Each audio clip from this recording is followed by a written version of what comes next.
क्या हार मानने सोच रहे हैं? क्या टूट रहे हैं? हौसला पस्त हो रहा है? डिप्रेशन में जा रहे हैं क्या?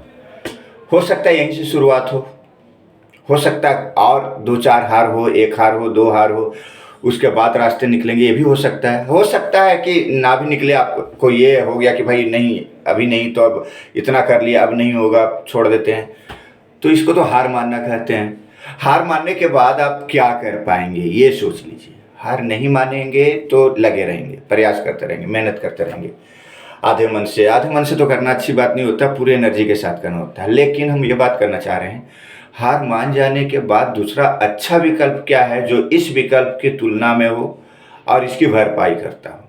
अगर ऐसा है तो मान जाइए हार, कोई दिक्कत नहीं है। लेकिन हम ये कहना चाहेंगे कि अगर कोई ऑप्शन नहीं है और लगता है कि इसमें हार, फिर से भी प्रयास कर रहे तो हार या जीत में से कोई एक चीज़ हो जाएगा, हार भी सकते हैं, तो अभी प्रयास करने से दो ऑप्शन में एक ऑप्शन होगा, है ना। लेकिन अगर हार मान गए तो एक ही ऑप्शन है, जो क्विट कर दिए तो क्विट कर दिए। आप सोच लीजिए, एक महाभारत की एक कथा याद आ रही है।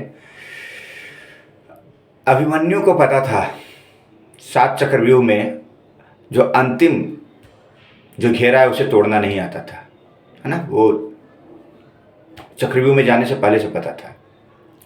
भीम के सहारे एंट्री ले लिया था, लेकिन भीम तो पहला चक्रव्यूह का पहला घेरा ही तोड़ के नहीं जा पाया था, ये हम लोग सुने हैं कहानी में।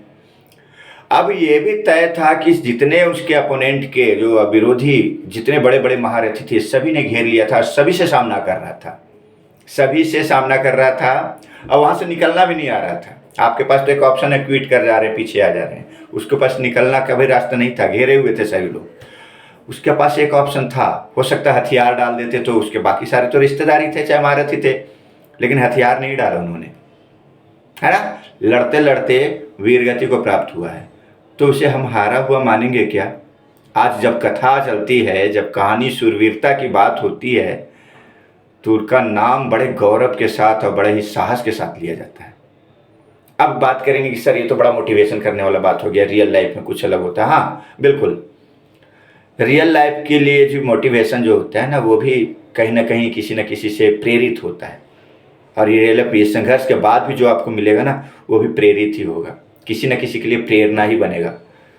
तो हर दिन जितना संघर्ष करते हैं कुछ न कुछ करीब आते हैं, और परिस्थितियों के अनुसार आप बेहतर डिसीजन तो ले सकते हैं, आप स्वतंत्र हैं। लेकिन हम सिर्फ यही सलाह देंगे कि हार नहीं मानना है। हार मानना जो है सॉल्यूशन नहीं है।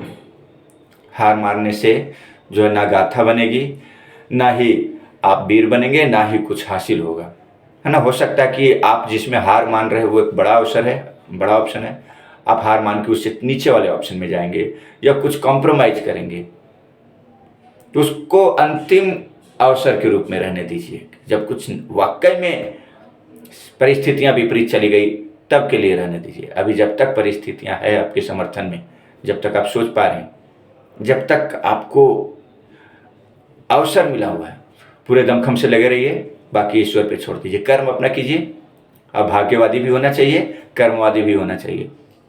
कर्म पूरी लगन से कीजिए, बाकी ईश्वर पे छोड़ दीजिए। बस इससे ज़्यादा मैं नहीं बोलूँगा, नहीं तो बाबा घोषित कर देंगे आप लोग, है ना। ये मैं जो फील करता हूँ मैं वही आपको बताता हूँ। धन्यवाद, बहुत बहुत धन्यवाद।